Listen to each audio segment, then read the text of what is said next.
জানো তো, কাল বাজারে গেছিলাম, সেখান থেকে এই মূর্তিটা নিয়ে এসেছি।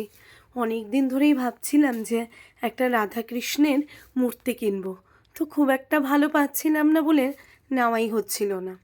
এই জায়গাটায় আসলে এই রাধাকৃষ্ণটাকে একটু চেঞ্জ করব।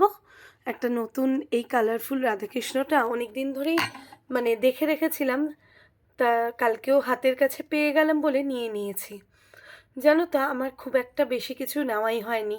এই একটা বাঁশি নেওয়া হয়েছে, আর একটা মুকুট ঘরে ছিল, তাই সেটাই ভাবলাম যে এখন আপাতত এই কৃষ্ণ ঠাকুরের মাথায় পরিয়ে রাখি, পরে জলপাইগুড়িতে গেলে আসার সময় নিয়ে আসব। আমার না এই রাধাকৃষ্ণটা সাজানোর পরে এত ভালো লাগছিল না জায়গাটা, সত্যি তোমাদের সাথে না শেয়ার করে পারলাম না। এখানে ছিল ওই রাধাকৃষ্ণটা, ওটাকে সরিয়ে নিয়ে এই কালারফুলটা দেওয়াতে যেন জায়গাটা একেবারে পরিপূর্ণ হলো।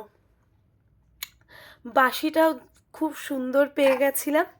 আসলে এই সব জিনিস না আমার ঘরে রাখতে খুব ভালো লাগে, যে একটু আলাদা ধরনের এক একটা কর্নার আলাদা আলাদা করে সাজানো থাকবে।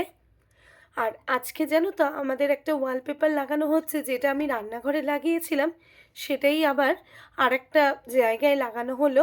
তা কেমন হলো সেটা তোমাদের আরেকদিন দেখাবো।